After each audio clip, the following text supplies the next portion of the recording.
Another edition of the Orangebloods Modcast. I'm Geoff Ketchum. That's Anwar, Alex, Jason. You guys know the deal.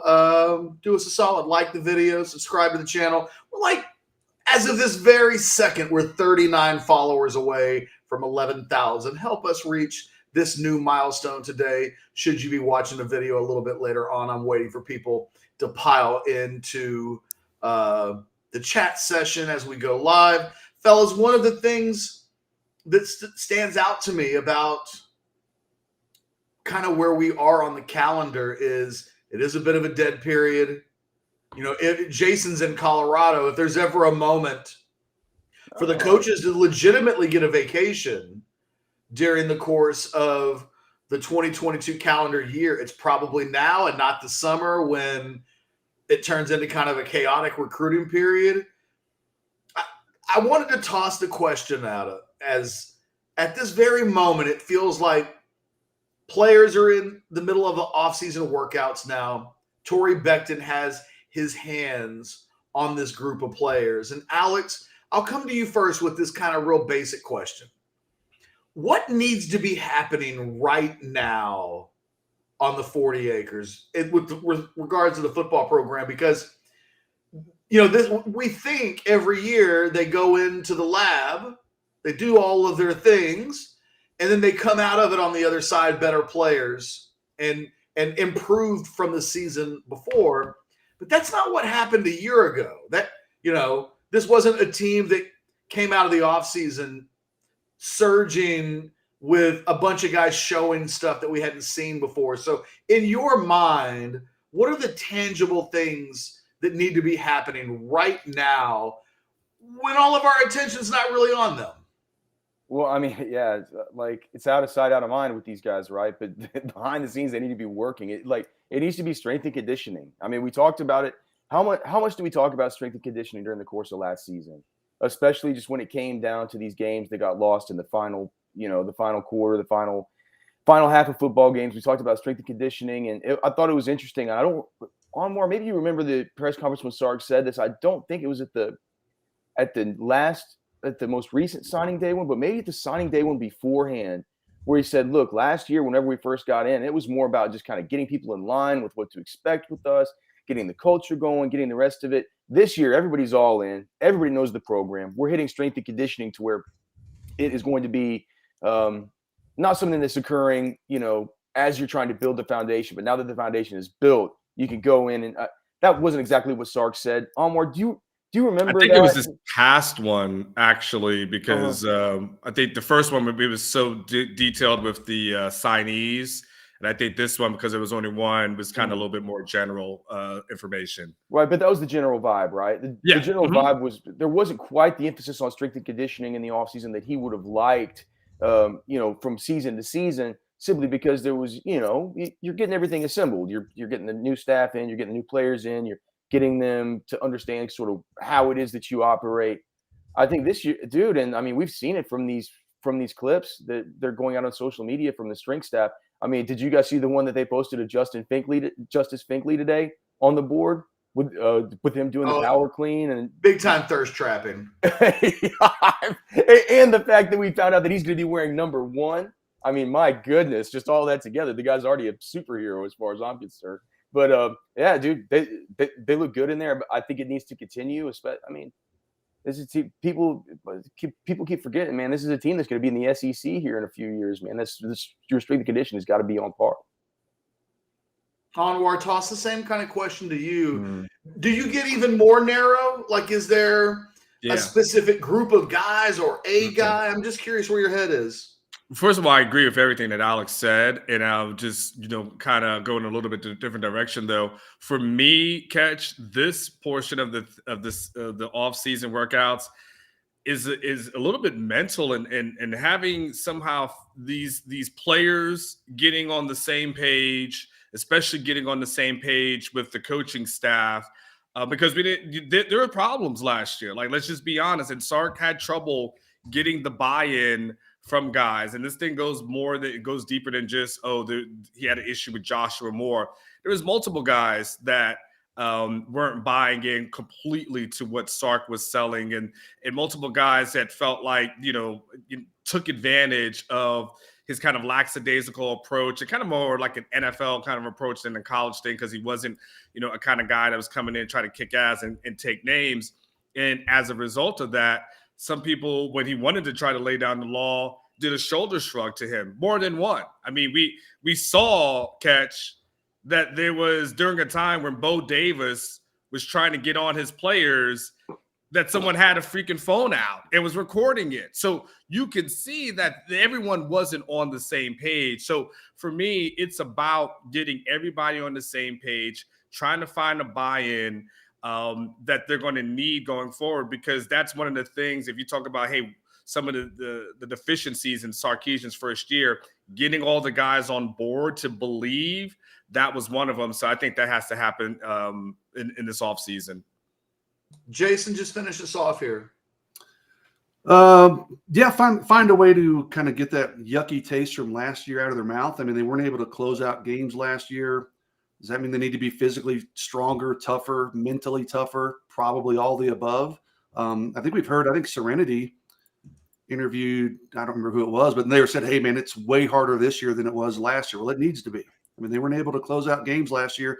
And the other thing, I know it's more strength and conditioning, but they're still doing team stuff a little bit here and there. So get guys like Quinn Ewers and Isaiah Neyor kind of integrated into the program, get them comfortable, help those guys develop leadership qualities if that's the role they're going to have. And just kind of like Anwar said, get everybody on the same page, including these key newcomers that they brought in. Then you can throw Ryan Watson there on the defensive side of the ball too. So just get everybody on the same page and just toughen this team up and, get them mentally prepared and kind of wash away any lack of confidence that maybe last year might have been lingering. Let's kind of wash that away this offseason by making this team tougher. We've talked about as a group before how interesting it is that Torrey Becton isn't he's not the tied at the hip, that's my guy that so many of the strength, Yancey McKnight was like soulmates, he said. And you think about yes. Charlie, kind of the same deal. And for a long time, Mad Dog Madden was like that guy for Mac Brown. Torrey Becton is kind of, as the strength and conditioning coach for UT, has kind of had an under the radar role thus far. And yet at this exact moment, it feels like he's the most important. This is the moment where he's got to be the rock star because he's with these guys every day. When the team got to the field for games last year, it was hard to point to Texas and say this is the Torrey Becton influence on this team. Anwar, if this is a team that soars above expectations, that's a narrative that changes this year. It feels like it will be a very good thing if we get to September and October, and in a very positive way, people are mentioning the impact that Torrey Becton had on this team and the way you can see it with results on the field in a way that, when I think Alex pointed it out, when we were talking about why is this team not finishing games, they always kind of point to the offseason as if that's where the magical brewing of being able to do these types of things definitely occurs. I'm curious to see where Becton goes this year and how much more prominent he becomes, because I wonder if it's a year where that doesn't happen. I wonder what that means. It's interesting, Catch, because when you start talking about the past two strength and conditioning coaches, whether it was Yancey and who was the guy under Charlie? Pat Moore with the pit. Yeah, man. Yeah, with the pit. Like, we never heard anything at the pit, the infamous pit, right? We never heard anything about, we can't do anything strength and conditioning wise in year one for these particular reasons. It was the exact opposite. It was, man, the strength and conditioning coach beforehand really sucked. And so this is what we need to get done. And to the point that Tom Herman, he would read off the gains, right? It would be like, hey, as a cumulative, our team did this as far as lifting is concerned. Put on 250 pounds of raw muscle and stuff. Do you remember those? Yeah, it was like, how do you even calculate that? It's wild. But yeah, it was a weird thing, and it started early. So so this is like one of the first times that we've heard that we really didn't get it done for various reasons, which it's a little bit odd, to say the least. But you got, all you can do is like say, okay, shoulder shrug it and let it go.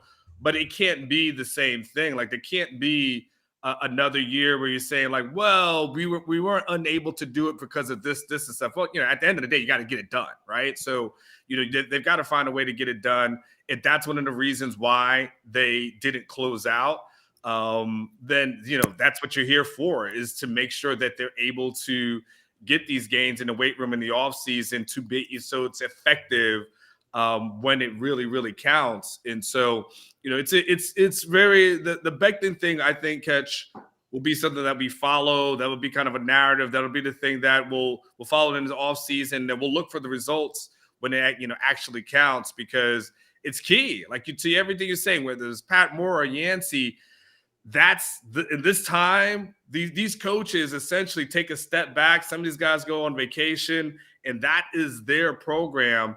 And if these guys aren't ready, then it will reflect on the strength and conditioning program. Can I play devil's advocate for a second here? Of course. We hear this every year. They got to work hard. They got to do this in the offseason. Every team worth its salt, Texas, I'm just saying Big 12, Texas, Baylor, Texas Tech, TCU, they're all working their asses off right now. They've all given different strategies. They all think their strength and conditioning coaches or routines are the best. Catch, we heard it from Mad Dog, Benny Wiley, Pat Moore, Yancey, now Torrey Becton. You got to put in the work, obviously, right? You got to put in the work. You got to be mentally tough. It all comes down to talent, man. I don't give a damn. You need Quinn Ewers to be good. You need these new additions to be good, or none of what happens. You've got to do it. I'm not saying you don't have to put in the work in the offseason. Obviously, you do. But it all comes down to talent in the end, man. And we've had these same conversations every single offseason with so many different strength and conditioning coaches. And it seems to be just a never-ending circle to me. To me, it just all comes down to, you got to work hard, put in the work now. But it all comes down to talent, man, and having the right pieces. And that's what will tell the difference if Texas is able to make these strides and get over the hump next year. Not quite so much what they're doing over the next couple months in off-season conditions. By the way, can I just point to something where Richard has there, and obviously it's Mike put on the screen. This whole thing of like Sark's guys versus other guys. Let's not change the narrative. Tom Herman wasn't known as Mr. Nice and Friendly. Okay, like, let's not act like all these guys just thought like Tom Herman was just the sweetest, most cuddliest. Tom Herman was reading guys' bedtime stories.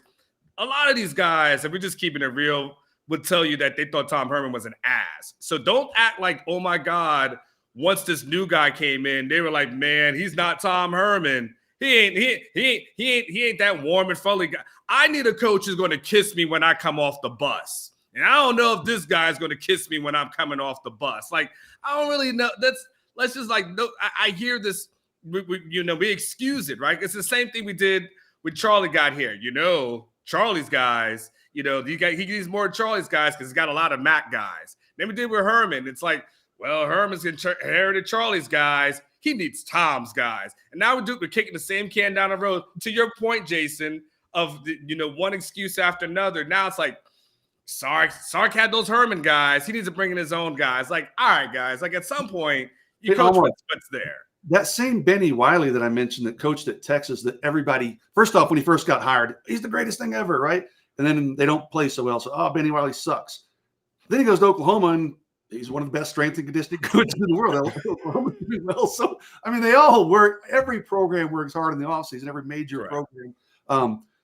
You've got to put the work in. I'm not saying you don't. So kudos to the guy. And it sounds like the guys at Texas, sounds like they're working them hard. But we hear that every single year. This is the toughest offseason we've ever had. Or this is the best offseason we've ever had. The proof will be in the pudding in the fall. And talent trumps everything. Talent trumps coaching. It trumps offseason workouts. Nick Saban's not Nick Saban without the talent he's accumulated every single year. It comes down to talent 90% of it for me. Well, and one last thing, Catch, before I let you, as a reminder, you remember Tom's first year, one of the big things as far as him pointing out all the deficiencies. Remember when Malik Jefferson kind of became like the poster boy of what they didn't do previously as far as strength and conditioning is concerned, where it was like Malik could squat more than he could bench or something like that, or bench more than he could squat. I forget which one it was, but you know what I'm saying? Like there was a heavy emphasis in year one to get it right. So like I'm saying, it's just a different tone that we're hearing that said we didn't have time to get it done in year one. Well, it's interesting because there's a part of what Jason is saying that I think we would all agree with, which is you can have the best offseason in the world, but if your players suck, what is it? Ultimately, it won't matter a whole lot if you don't have good players, whereas this offseason will be great if the talent increases and you get better players inside of it. Is there anything tangible that we can point to judge Torrey Becton by, Alex's? Because like you mentioned, Herman would show up and it would be like, we added 3,000 pounds of weights improved between squat and bench, and he'd have it all broke down. And it'd be like, God, he really is Yancey McKnight's hype man. It's crazy. He said they were soulmates. Do you remember that? I don't remember that. Yeah, he said that at his opening press conference whenever he was introduced. He did say that, actually. He did say that. He did say that. Yeah, I mean, to me, do you remember? Like he said, on our whole team we added, a cumulative like 400 pounds of lean muscle mass, and just thought like it was just stats out the wazoo. Sarge has no stats on Torrey Becton, but I'll have to ask him that at the next press conference. How many pounds of lean muscle mass have they had? Cumulatively. No, but look, man, I mean, I think that I think it's all proven I think that Torrey Becton needs to prove this year that he's a good strength and conditioning coordinator. Because it's all proven otherwise, this team folded down the stretch of football games. And that's just that it was what it was. Keandre Coburn got worse. T'Vondre Sweat didn't get any better. Like the only defensive lineman who played better than people expected last season was Byron Murphy, and he was a freshman who came in. There obviously there were some issues. Sark couldn't figure out what it was. He did the stuff where they tried to watch a movie where they climb a mountain, and he's trying to do his psychic guru stuff. I mean, we can get back into that. It's been an awesome recruiting process. Sark has basically wiped the stink off him from the season, but you remember that stink existed. There were systemic issues with this defense that failed down the stretch of football games. And we were saying at the time, what is it? What is it? What could it be? Because it wasn't just one loss. There was two losses. It was three. Was it a 5 losing game streak? Was that what it was? 6. And a lot of those games, Texas was looking okay during the first half. They absolutely collapsed. And we have that to judge Torrey Becton on. And then we have some Instagram videos that the guys in the media department have started putting out over the course of the last 3 weeks. I know it's a lot. I know recency bias is a thing, but I mean, I think if you're asking me if we got to look at the whole picture, how do we judge Torrey Becton? I say that, that's a incomplete grade. And it's a grade that if we kind of think back about and think critically about and don't let recency bias get the best of us with all the hype around the program right now, it's pretty miserable grade last year, pretty miserable grade coming into this year. I think he's going to need to improve, and hopefully that'll show results on the football field. Okay, by the way, every Big 12 media day that I go to piggyback off what Jason and Alex are saying, every coach talks about their strength and conditioning program. Every single one will tell me about their strength and conditioning coach and how he's one of the best in the land. So the recency bias does kick in, as Alex is saying. They're all innovative and they're all wonderful, right, Anwar? Yes.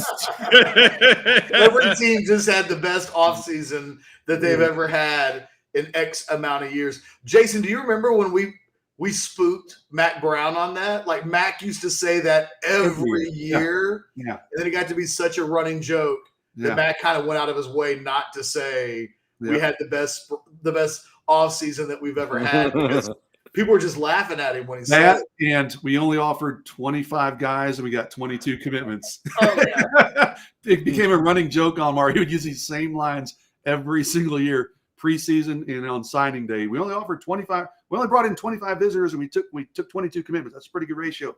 And everybody it became a running joke, so he eventually went away from saying either one of those. But yeah. Yeah, when you're losing and you're only offering 25 guys, it doesn't sound so good. Anwar, real quick, we didn't talk about this last week, but I've seen a couple of people mention it. Isaiah says it here, mentions the go-go offense, and then John asked this question as well.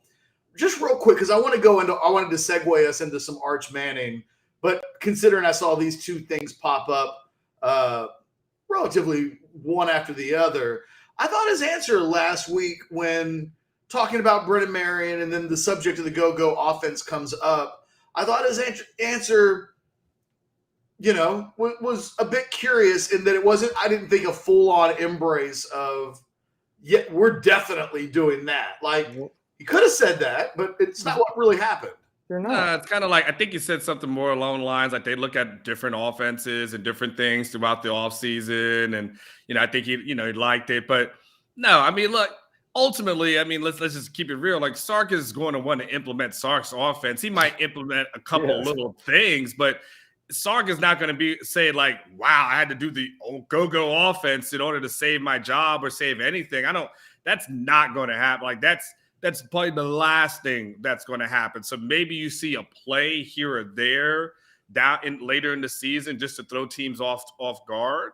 But no way that he's just going to scratch anything that he's doing for someone else's offense that, we haven't heard of other teams around the country that are implementing it. So I'm not quite sure why like Sark would be like one of the first to like say, this is what I'm now going to do.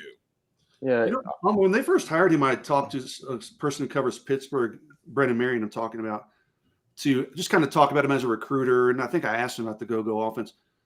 They didn't use a ton of it at Pitt even. I mean, I think that's being a little bit overblown. I mean, Sark is known as one of the best offensive minds in football. He's not going to radically overhaul what he does. I mean, like you said, they may take a little sliver of that here and there and put it in there at times, but I don't think we're going to see a big change in the offensive philosophy. And I don't think you should either, frankly. So. Yeah, I get asked this question a ton too, Ketch, and I'm sorry, I didn't mean to cut you off, but no.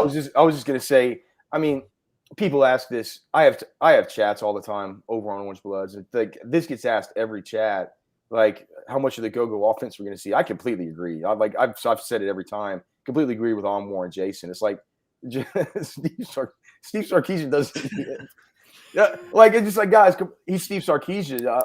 But I do think that whenever he looks at that thing, his ears could perk up and he could get a little bit interested about some kind of off, especially when you have, I mean, Texas is going to have young quarterbacks next year. There could be packages with Roschon Johnson at kind of like operating as a quarterback to like 2-back sets. I could totally see that, but I mean, to me, that if we didn't know what the go-go offense was and Brennan Marion was never hired, we would just call that the Wildcat package or whatever else. It would be something that we would just figure that Sark cooked up on his own. So but I'm in complete agreement with you guys.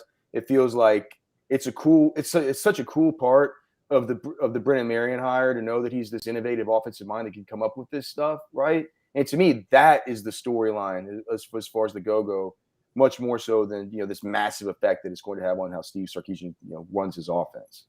What's funny is I segue us into some Arch Manning conversation. There have been reports. No. What's that? You do it. It's been a while since you've done this. What's that? I will have something on that in the war room tonight. So it's very interesting that I'll be interested to see where you're going to go with this. Now would be a good time to sign up for Orangebloods, by the way. Go ahead. It would be. And look, while we're doing this, we're 37 subscribers on the channel away from 11,000. The button's like right there. If you're watching this on Facebook, there's no button. But if you're watching this on YouTube, literally, stop being lazy. Just click that button. Do it for us. Help us reach 11. Yeah, we even got a little thing. I don't know if they whipped that up in like 2 seconds because I started talking about it. But yeah, help us reach 11,000. Subscribe to the channel. So there are two angles I wanted to go with the go-go offense, because I wanted to segue into, there have been reports this week. We haven't yet reported on this, but there have been reports that the Longhorns might have an interest in David Cutcliffe. I went on a Nashville radio show on Wednesday, right? Today's Thursday. That would have been yesterday. And it was the very first question that I got. Like, David Cutcliffe is like royalty in terms of offensive coaching in that part of the country. And we'll get to the Arch Manning component of that. And Jason, I'm curious what you think how that might impact an Arch Manning recruitment. I think it would be significant. But it is interesting that when we had the conversation about the go-go offense, and like we kind of joke a little bit about, look, Steve Sarkisian, this is what he does. So like, while he'll look at new things, he does have an offense that he feels good about. And I don't remember watching Alabama 2 years ago and thinking they really need to go more go-go to get more out of this, offense. But like, so David Cutcliffe is another cook in the kitchen. And I'm curious of what we think it would mean if there was an interest in David Cutcliffe and they're having serious conversations. We all can like understand and tangibly say that helps them with a guy like Arch Manning in the recruitment because of the relationship that Cutcliffe has with the Manning family as a whole. But I wonder how much Steve Sarkisian really wants a guy like David Cutcliffe to come in and help with the offense. I wonder how much Steve Sarkisian even thinks he needs that. I think it'd be a great hire. It's a talented person coming into your program, and you can't have enough talented people. But Anwar, I'll just go to you first.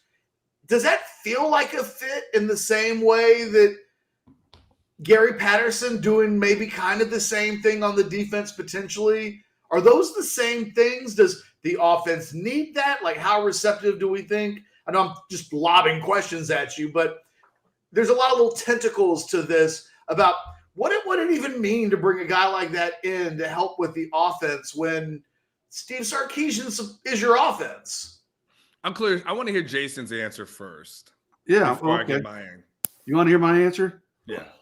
Let's cut through the bullshit. If you get Cutcliffe, it's for Arch Manning. Steve Sarkisian doesn't need David Cutcliffe. The way maybe Kwiatkowski maybe needed, you could certainly make that argument, Gary Patterson. Sark doesn't need Cutcliffe. I mean, he's brilliant offensive mind. I'm not saying he couldn't help, but Sark doesn't need someone to lean on. I don't think he needs a bunch of outside opinions or outside input. Hey, you're missing this. You're not doing this. You should do more of this.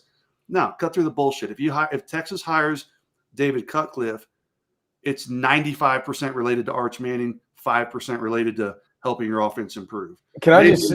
I mean, on that, maybe Sark would tell me I'm full of crap on that, but that's the way it sure appears to be. Well, I think there's a difference between needing. I mean, there's a million things that I don't need, like that I have around my house that I just really like. I wanted. I think it's really cool to have. Like wife. I can say that because my wife just walked out the door a few minutes ago, so I can say that. I think that I think, man, but I think that if you're Sarkisian, like, do you need him the same way that the defense needed a Gary Patterson? No, but I do. Man, there's something to be said for the Nick Saban model of stuff, just bringing in this hive mind into the program, having this kind of this council of like almost like a council of elders or something like that you can go to if you need. But I'd be curious to know, Sark said, I think Anwar at the press conference, most recent one, he said they had something like 6 former head coaches at one time on the Alabama support staff. Were any of those like big time defensive coaches? Saban's more of a defensive guy. I don't think Nick Saban thinks he needs help coaching a defense. It isn't need. It's about what's optimal. Again, it can't hurt. No, I'm not saying you don't bring David Cutcliffe in, even if Arch Manning wasn't out there. You still bring him in probably because it can help your team. But I think the timing of this, and I think the fact that it's David Cutcliffe, obviously he's out of a job. Arch Manning's out there. Come on, man. It ain't hard to put 2 and 2 together. There's a reason Texas. That's a big part of the reason Texas wants him in Austin. Well, I mean, there are no accidents in life. And then the exact moment David Cutcliffe as an analyst looks sexy to Texas at the moment where Texas is in pretty good shape with Arch Manning. Like, they're not climbing an uphill battle in this recruitment. So in a world where maybe the slightest margins end up, if you told me right now, because here's the thing, if Cutcliffe signed on to be an analyst, that's year to year. Nobody in their right mind thinks that David Cutcliffe is going to see out for 4 to 5 years. He's gonna spend his golden years in Austin, going up to Moncrief. Catch, I think you're muted. I think Catch muted himself on accident. Catch, I think you're muted. But you're right. I mean, if Cutcliffe comes in, he's got to get a year under his belt before Arch Manning even shows up to campus. And then are you really expecting David Cutcliffe to be a support staff member for 3-4 years? No. That's what I just said. The answer is no. Catch, is your mic working, by the way, now? No. Well, you threw it to me, so you didn't get a chance to answer. So what are your kind of thoughts on? I think that while it sounds good on paper, I think what you guys are saying is valid as far as, like, he's not, at the end of the day, he's not going to stay here for 4 to 5 years just for Arch. I mean, that's not going to be the thing. I think Texas fans, a lot of times just want to convince themselves that, it's Texas. Like, people are just going to want to do whatever it is to help out the University of Texas, because it's kind of that belief, like, why wouldn't they? It's funny that, it was one of our threads on Orangebloods where some people were trying to say, with Tesla moving here to Austin, it makes sense for Tesla to offer NIL deals to help out their brand and helping them out with, the city of Austin. You're like, does Tesla really need to do that? Elon Musk gives a shit, right? Yeah. He's like, what would really help us in the city of Austin? Yeah. Keandre Coburn under contract. Like, I don't really think that's how they're thinking of it. And Cutcliffe I don't think is necessarily thinking that way. And one of the things that I'll have in the war room to kind of be a little bit of a teaser is a little bit of a teaser. And if you guys aren't familiar with what the war room is, it's a weekly insider segment that we have on Orangebloods that's kind of designed to give you the things that you don't get on Twitter, the things that you don't get, for free through your little Google searches. It's more inside information. And I will have something in there that I think will kind of, when you read it, you'll say to yourself, oh, okay, this makes sense as to what's going on with the Mannings and how they're totally viewing this whole recruiting process. It is not going to be through the prism that any of us think that they're thinking it through. So again, that'll be in the war room tonight. My mic should be working, much to the chagrin of at least a percentage of our viewers right now. Sorry about that, guys. Frank brings up a good point. Charlie Strong was at Alabama, but it speaks to the Charlie Strong was at Alabama till till a job popped up. And these big name head coaches like Gary Patterson, they'll do this analyst thing for a year, in part because they're still collecting big paychecks from their old schools. And so they can kind of do it, but none of these guys just ever go off into the sun. Like, I'm getting booed. Come on, guys. If you pulled in a guy like that immediately for this year, I think it was Jason that mentioned it. Like, you still got to wait a year before Manning's on campus. It seems like a hard thing to match up in a way that it would work the way you would hope that it would work. But and Catch, you would almost operate under the assumptions that the Mannings are like dumb. Like, they just didn't realize, they don't know what's going on, right? Like, you'd really have to operate like, oh man, Cutcliffe is there. Arch, you've got to go. What? Yes, that's where you got to be. On the flip side, Cutcliffe's, what is he, mid-60s probably? I'm just guessing. I'd have to look. He's been around for a while. Yeah, he might be 70, Jason. I mean, so he might not be looking for another head coaching job or OC job. I mean, maybe he's around for 2 years and you can convince the Mannings, hey, I'll be here when Arch comes for 1 year. I can't guarantee anything after that, but I'll here to help him transition to the University of Texas for a year, the way I did with Peyton at Tennessee and obviously Eli at Ole Miss. I mean, you can still sell it as a recruiting tool for the Mannings. I mean, I don't think you can, like Anwar, you can't tell the Mannings, I'm going to be here the whole 4 or 5 years that Arch is going to be there. I mean, they're not done. They're like, come on, man. Things can change in a hurry. But wouldn't he want to retire? Like, I just look. I mean, he'll be 68 this year. He's 67 right now and turned 68 in September. Yeah, so it's not hard to sell that, hey, he's going to stay in Austin for 2 or 3 years and hang up his whistle, so to speak. Rivals did a deal, fact or fiction, they call it. And they sent it to me. One of the questions was, if Texas hires Cutcliffe, does that make Texas the leader for Arch Manning? And my answer, and I don't know when they'll release it, maybe today, I think, was I'm on record as saying I think Texas is at worst the co-leader right now. I thought Texas and Georgia, you hear about Alabama, you can't discount Alabama, Ole Miss. Clemson seems to be have fallen out of it. But I've always said, hey, I don't think there's a team above Texas. I don't know that I would outright say Texas is number one, but I think it's Texas and maybe Georgia. Maybe I'd slightly favor Texas based on some rumor things I've heard from people who've talked to Arch. You always got to kind of filter through those things. But if they hire Cutcliffe, to answer the question that was presented to me, I would put Texas as a team to beat for Arch Manning. So it would be a big hire if Texas can get him to join forces with Sark, come aboard the staff in whatever capacity even if we're only talking for a couple of years. I do think that helps Texas quite a bit with Arch Manning. Anwar, isn't it something that Texas went 5-7 and it didn't help Texas, but it wasn't the back. I legitimately thought Texas needed to show something and maybe when it's decision time, doubt kicks in because Texas, I expect Arch to make a decision before his senior season, just in general, like kind of as a basic rule of thumb. Those guys liked it. Big-time quarterbacks like to have their decisions out of the way, usually even earlier than that. So I'm not convinced that Texas is going to have anything on the field that they're going to be able to present Arch and his family and say, look, this proves that you're not taking a risk. But 5-7 happened, and it hasn't, like Jason said, at worst, he thinks they're probably like a co-favorite right now. Where the hell would Texas be if they'd won 10 games last year?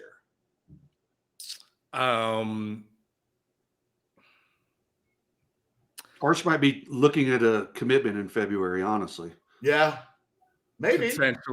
Potentially. I'm being careful with what my words. Ask somebody else. No, I'm curious. I'm telling you, I have stuff in the war room, Catch. I can't answer the question. Fair enough. Well, me speculating would be, I know they've kind of had this plan. Everybody thought they might commit last, or I'll say the Manning family, but Arch might commit.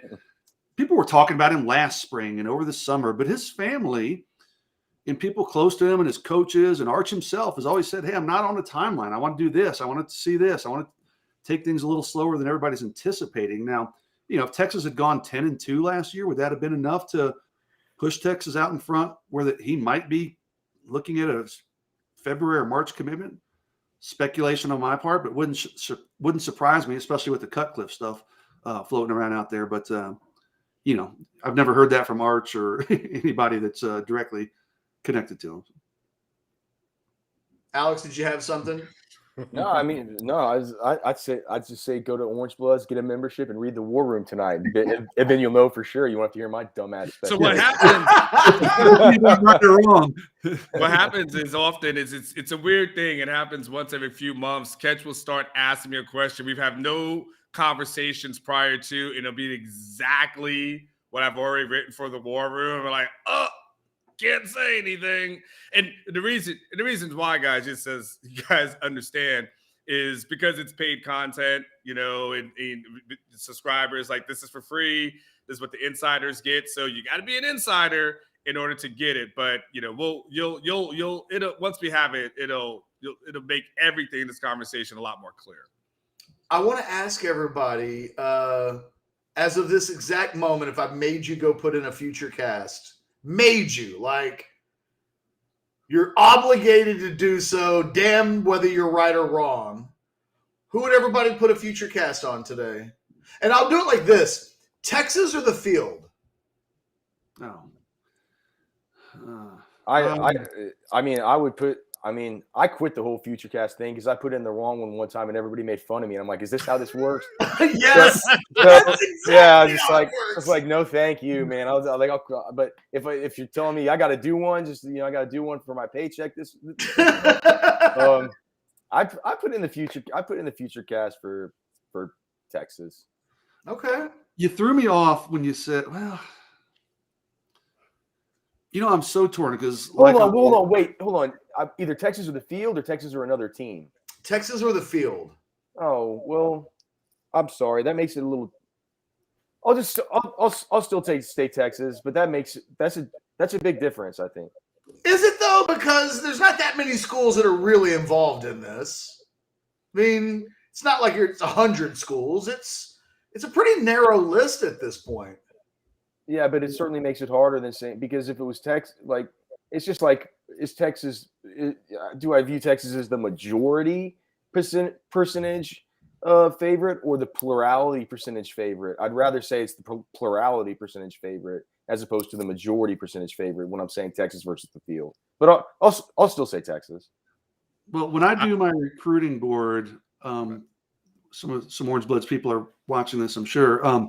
I put percentages out there for, and it's a big debate for about 2 people nitpick this. They're like, wait a second, if there's 10 people and you're saying it's even, Texas's chances should be 10% versus if it's Texas versus one school, it should be 50%. I'm like, okay, math geeks, we're not looking at it like that. We're doing. Well, that's the way I'm thinking of it, Jason. All right, math geek, Alex.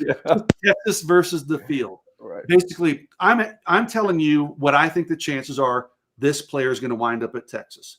If it's 55%, then I think it's slightly better than 50-50, obviously. If I think it's 80%, I think he's pretty well going to be a lock to commit to Texas, barring I don't care if that means it's against one team or against 10 teams. So tonight in the war room, I just released our first installment of the 2023 recruiting board, where I put all the players on there that I think Texas is legitimately involved in and actively recruiting, and guys who have visited Texas. It has to be interest both ways. And tonight I'm going to put kind of rough percentages on them. And I've been thinking about how I'm going to do Arch, because I'm breaking them down like under 25%, 25 to 50, 50 to 75, 75 to 100. So do I put Arch in that 25 to 50, thinking he's probably more like 45%? Or do I go 50 to 75, thinking he's more like 55%? And I say 25 to 50. I'm going 50 to 75. Yeah. Oh, look at you. Now, I'm closer, hell of a lot closer to 50 than I am 75. I may be Shouldn't 50. you read Anwar's War Room section before you lock yourself into I'm going to call Anwar when we're done with recording this, or we're done broadcasting this, and maybe I'll change that percentage. But before Anwar, not twice if it should be 25 to 50 or 3 times. Or can I blink? Can I blink if exactly? Hold on, let me zoom in on Anwar on my screen here. Here's all I'll say as relates to that. Texas has given the Mannings every reason not to be interested. If we're just keeping it real, that you've had 5 and 7, you've had Kansas happen. Like they visited when Oklahoma State was here, and they saw them blow a double-digit lead in the fourth quarter. If they wanted to remove Texas, it would be a really easy thing to take Texas off the list. The fact that Texas still remains on the list shows you that in many ways the Mannings are hoping that Texas just gives them a reason in order to commit, because they've given them every reason to not commit. So the fact that Texas is hanging around tells you that they're looking for reasons to say that's the program. That's it. 51 to 75% it is.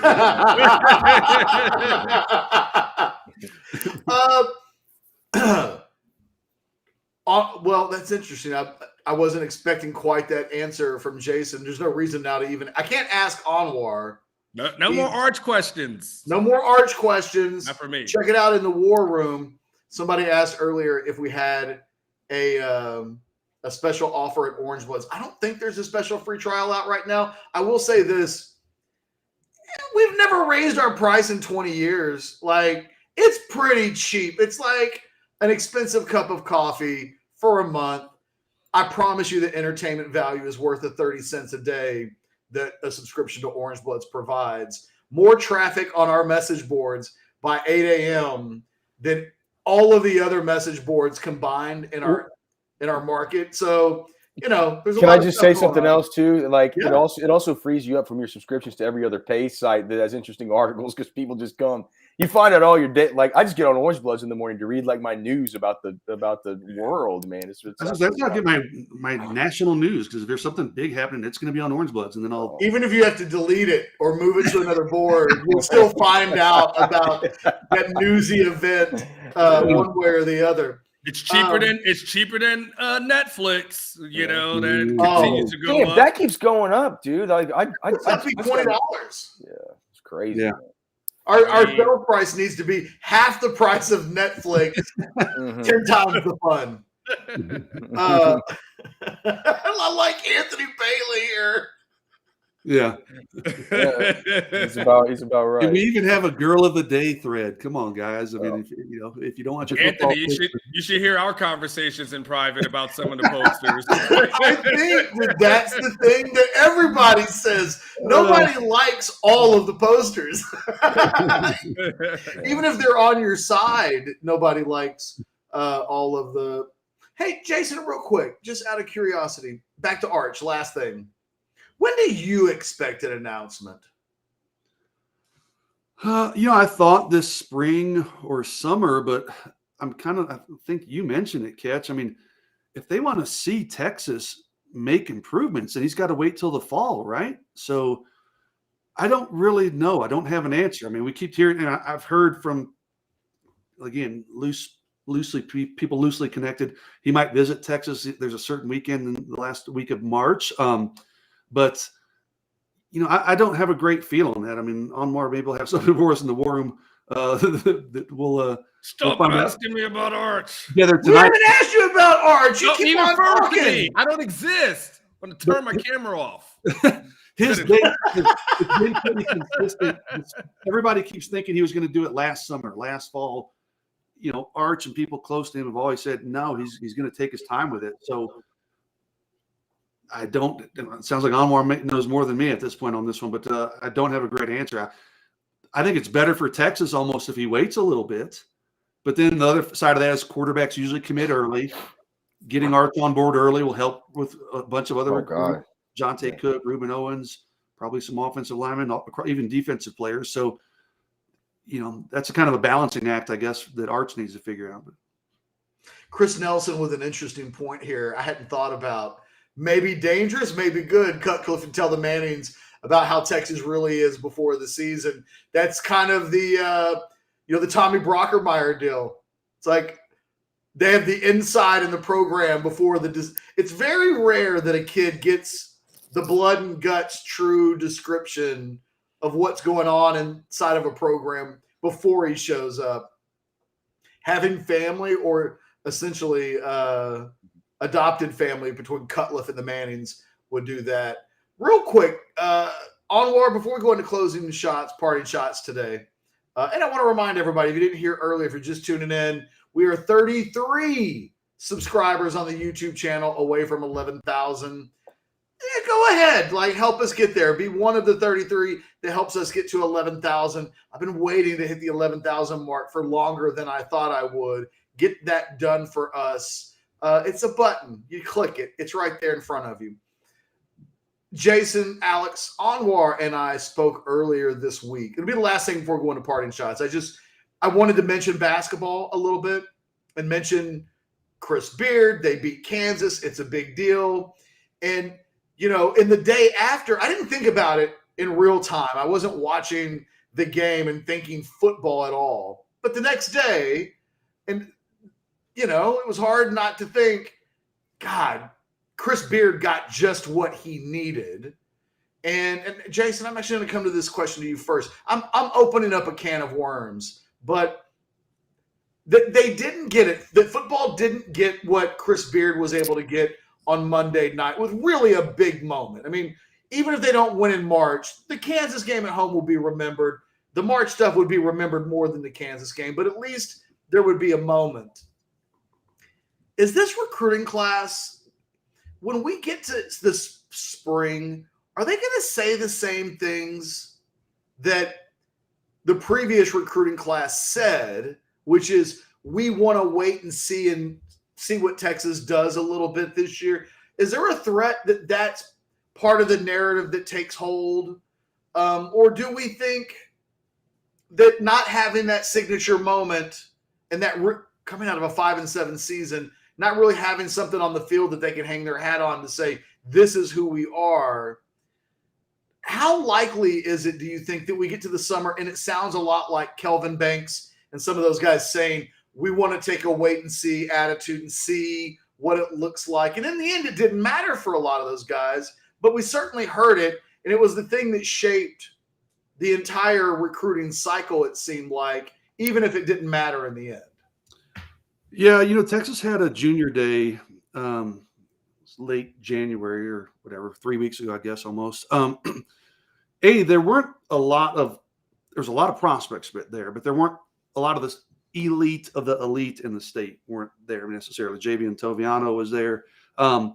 We talked to all those guys as they were leaving, Cole Patterson and I, and we've talked to some of them since then. And the common theme with just about all of them was like, I'm not in a hurry. They didn't say I want to wait to see what Texas does in the fall necessarily, but it just seems this year, and some of that will change. You'll have some guys come in the spring and summer, of course, but this year, more than the last few, it seems like guys are just not in a rush. And I got to think part of that is the unknown with Texas. What was it, 3 cycles ago when Texas went on that ridiculous run where they just racked up so many commitments over like a 2-month span of the summer? It was just unlike anything we've ever seen. I'm not expecting anything like that for Texas this summer. Recruiting is unpredictable. It's like the stock market, so hard to say. Momentum can change things in a hurry, but I think most guys are looking to wait. Texas, you said it, Ketch, they didn't have that marquee selling point that Beard now has with a win over Kansas. I mean, hate to bring up A&M, but A&M beat Alabama. They got, they had that last year. Texas, I mean, you've seen it in the comments. What people remember more about Texas last year is they lost to Kansas at home, more than there was any big marquee selling point moment. So I kind of get it. If these recruits want to wait and see what this Texas program does in the fall, if it makes strides with Quinn Ewers potentially at the quarterback and second year under Steve Sarkisian. Last year was a little odd. I mean, Texas, you say, hey, they finished with a top 5 class. What more could you want? Well, let's be honest, man. There were some pieces that kind of had to come together there. Some things happened at other places like Oregon that really helped Texas. It wouldn't have been a top 5 class without some dominoes just kind of landing in Texas's lap, if you will. I guess the bottom line is, yes, I do think you're going to see more guys probably wait, because I don't think Texas has a lot of momentum that it can sell other than that top 5 recruiting class from last year. Hey, we did it once. Let's have you guys come in and let's back it up, stack 2 on top of each other. That's how we build championships. But I think Texas is going to have to prove it to a lot of these kids on the field next fall. Alex, real quick, just before we go to parting shots, just your thoughts on the need as an observer of the program, somebody who watches every snap of every rep that every kid in the program takes. When you think long-term with Sark, they got to get one this year, right? 2022 can't go by, and in 12 months we're having this same conversation. Does Oklahoma move the meter for you? Like, if they're just an okay Oklahoma, I found myself arguing with people about this on social media yesterday, as a matter of fact. Some people, I think Anwar even saw this as well. Some people were like, nah, Oklahoma might not be, a statement maker. And I'm like, no. Texas wait till the week of the game. And tell me, that's exactly the kind of game they want Texas to win. Dude, wait till the week of the game. Wait till you're sitting there at the Cotton Bowl. Wait till the hate starts flowing through the fans, and then tell me that that's not an important big game to win. If you're a successful quarterback against Oklahoma when you play at Texas, if you're a successful coach against Oklahoma when you play at Texas, you don't have to buy a beer in this town for the rest of your life. It is the thing to go win. I think the only thing that could be bigger next year is if Texas beats Alabama. Maybe that could be the bigger statement. Do you guys agree? But just from a historical perspective, it's always necessary to beat Oklahoma. It's just, that's just the way it is, and I think that goes necessary. But it's a new coach, a new quarterback. Yeah. It's not going to carry the same clout that it would have had they beat him last year.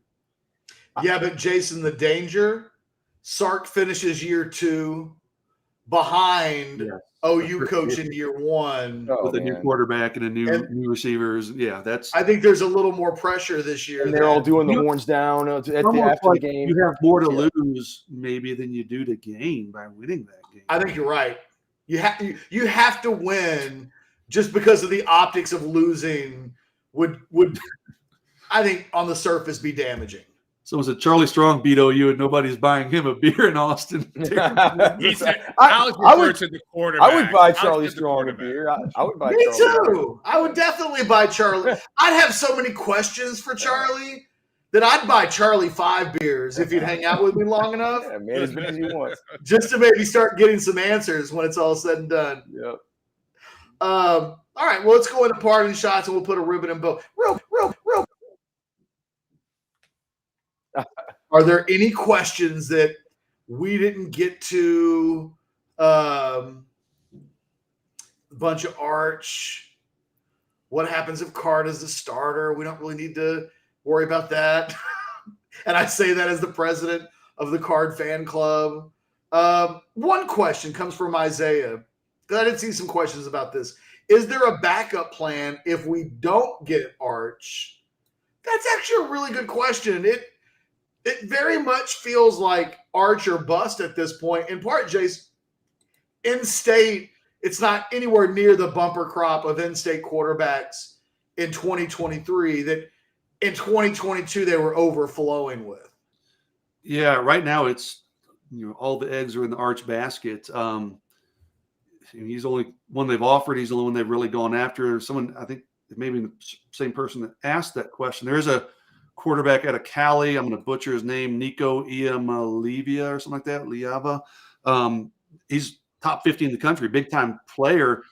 There was talk that he was going to take a visit to Texas back in, must have been in the summer after the dead period ended. I think it was one of maybe the July recruiting events.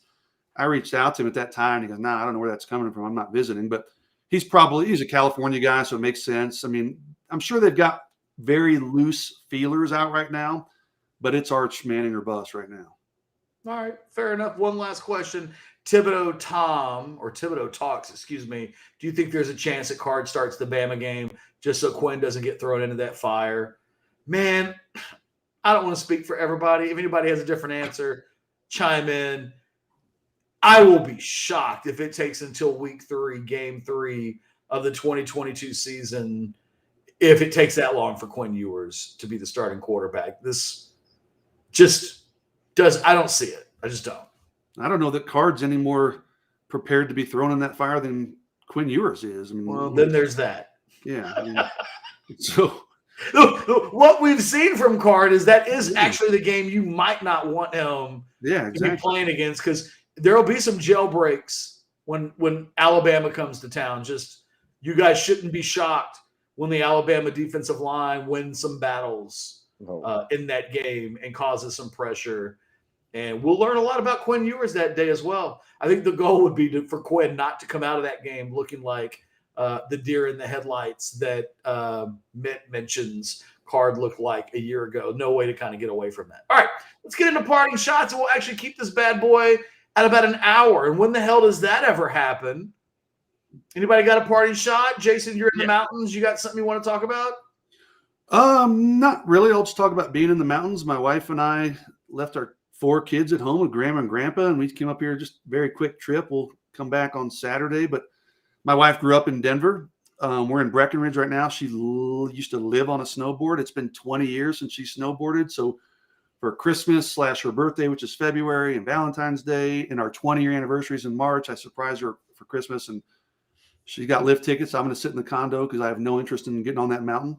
I'll probably go find a bar at some point after I finish my war room today. But she's on the lift and snowboarding as we speak, probably. And I'm kind of hanging out in the condo. But yeah, beautiful scenery up here in Breckenridge, Colorado. So always good to get away for a couple days. Kristen hasn't snowboarded in 20 years. We've been married 20 years, and I went with her one time right before we got married.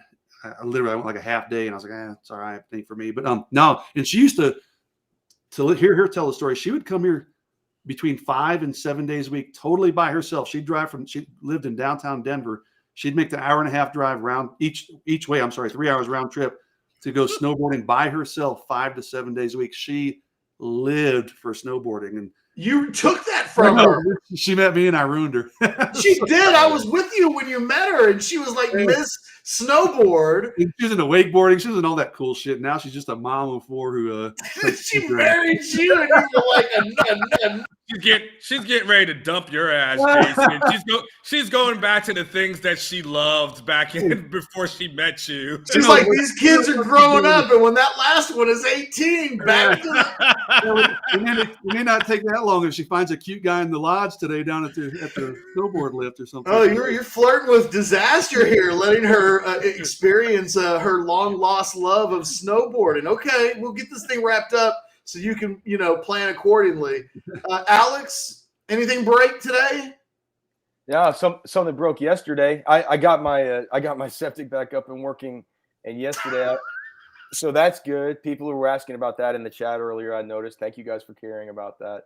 But as of yesterday, that's completely fixed. But I also yesterday I went down just real quick down east of San Antonio over by Converse Judson and stuff like that to go pick up a trailer. I've been looking at trailers, cheap trailers that I can fix up, and I found one down there. And on the way home from it, a cheap trailer, the tire busted. This thing didn't come with a spare, so I couldn't fix it myself. I had to call this place called Tire Express out of Seguin. Man, 35 right there is a real pain too, man. It was a harrowing experience. So shout out Tire Express for getting that thing fixed, and shout out to me for being an idiot that thinks I can always buy things so cheap and bring them home and fix them up, because sometimes it ends up costing money to get a roadside dude to come and no spare tire, so he's got to take the whole tire off the rim and then do the thing where they like they do a discount tire where they put the tire on there, doing all this shit roadside. It's really amazing. But then, getting it back on. So yeah, not a week without shit breaking around here. Did you stop traffic on 35? No, I knew right when it burst. I pulled off. Thankfully, it was in that area right by where. Do you know where the Walmart distribution center is? The big one that's between New Braunfels and San Marcos. It was right there where there's some construction, and so I was able to pull off to the shoulder and then wait for a little break in traffic. And I was able to just kind of go off the side where everybody has created this sort of ghetto sort of off ramp because all the off ramps are shut. And I just pulled into the Walmart distribution center and tried to figure out what was going on. But anyway, yeah, shout out to me for staying alive and being a donkey that didn't check these. This trailer was sold me with passenger tires on it, which is just, it should never happen. And I should have checked to make sure that they were specialty trailer tires. If you ever get a trailer, always make sure there's no P in front of it, because that means there's passenger tires on the back. It should say ST before the numbers. And that is your tire lesson today, kids, on the Orangebloods Modcast from the resident donkey, Alex himself. Anwar, any parting shots? Yeah. So, okay, I got questions for Jason and you, Ketch. Tell me, Jason, what year did you graduate from high school? 91. 91. Okay, that's the same year as me. Ketch, what about you? 94. 94. Okay. Jason, you and I are the same. Ketch is just a little bit behind. Let me tell you how old we are. When you look at the Super Bowl halftime show that we're going to see, this is how old we are, because Super Bowl music is supposed to be the safe music for the older generation, right? You're not that, especially after that Janet Jackson boob thing, like they've been really, really like, hey, we're going to go super conservative. So, Ketch, you graduated in 94. Jason graduated in 91. Dr. Dre is performing. He is 56 years old. The Chronic album was released in December of 1992. Snoop Dogg is performing. He is 50. Doggy Style was released in 1993. Catch, you're still in high school at that point. Eminem, who is 49. Infinite was released in 1996. Catch, you remember this very well. Mary J. Blige, What's the 411? She is 51 years old. That came out in 1992. Wow. So all this stuff 30 years later of rappers that we thought were cutting edge, that we thought were like, oh my God, like Doggy Style, The Chronic, like, I mean, Daytona Beach, right? And or for you guys, I guess it's what beach was popular here in Texas? South Padre. Yeah, South Padre. Yeah. Alex said that so fast. He's been to South Padre, clearly. Port Aransas. I got it right there. Yeah. So when you guys were going there as youngsters, you know, playing that edgy rap music, it is now so soft as hospital cotton that they're playing it for the Super Bowl this upcoming weekend. Enjoy it. Enjoy a trip down memory lane. But also know this, fellas, we are getting old. Anwar, a girl that I graduated with, and I was very keen on her. I'll just say in high school, she posted on Facebook the other day. She's a grandmother. I'm like, oh my God. She still looks amazing, man. But it made me feel so old. Yeah, they graduated from MILFs to GILFs yet. Real quick, Anwar, I don't mean to drop a Scud missile on, but since you brought it up, for weeks I've been wondering if the NFL is going to regret. I keep wondering if this group of these guys made their bones by doing edgy stuff, and it's not edgy in 2022 unless they do something because of the Brian Flores lawsuit and the problematic issues that the NFL currently has with race. To me, it's potentially a bad time to have a bunch of people who might put you on blast. Like if you tell those guys, well, you're not getting paid if you do this. I don't think Dr. Dre cares. He ain't doing this for a paycheck. So there's a part of me. Those guys are so corporate, though. I mean, like, those guys aren't going to mess with their corporate dollars. Dr. Dre is so far removed from edgy. I mean, he's Beats by Dre. I mean, and he just went through a hell of a divorce where he needs every penny that he can get, so he ain't going to mess with it. Snoop Dogg is like super soft at this point, right? So I mean, he's hanging out with Martha Stewart and everything. Like, Snoop ain't hardcore like that. Eminem, I mean, he doesn't give an F, but I don't know if that's kind of his thing. And Mary J, she's still trying to catch. I don't think these guys catch. They're not going to be the ones. These guys are too corporate for that. Kendrick Lamar's performing. He might be the only one that might be willing to. But these other guys are trying to cash checks, man. These guys haven't seen the hood in like years. Okay, they're down, but you know they're down with those. They're down with trying to get to like that billionaire status more so than anything else. Fair enough. I'm just throwing it out there. And performance, and Derek is right. The performers don't get paid for halftime. They don't. They don't get anything. It's just for the publicity. Oh yeah, they're gonna do something. They're gonna do it. I'm telling you. Mark my words, and don't mark them. I'll probably be wrong. It'll come and go, and nobody will say anything. But it has been in the back of my mind. My final part of the shot: baseball fans, Texas baseball fans. We have our group. We have our decisions ready to go. I'll probably announce something later today, but we've got news on the coverage for the Texas baseball team just in time for an opener that is now 8 days away. We'll have all your preseason stuff, everything that you need in the coming days, that is finally taken care of. And I'm glad to have that put to bed. So looking forward to making those announcements. Stay tuned. Who knows? We may have Texas baseball videos up here on the the OB Texas football channel, which, by the way, is it still 33 subscribers away from 11,000. You guys disappoint me. By the way, Snoop is soft, by the way.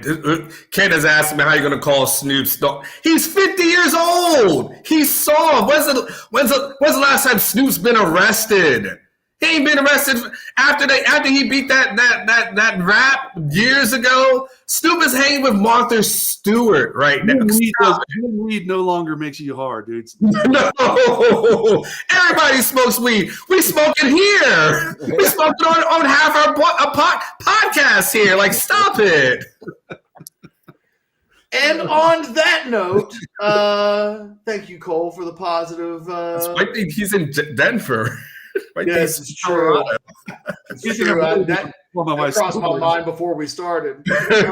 For myself, Alex, Anwar, Jason, everybody, look forward to the War Room tonight. Jason, go hit not the slopes, but I don't know, go stare at some snow bunnies or something. You guys have a good look. Thumbs up, absolutely. Alex, try not to get stranded on the side of the road today with anything.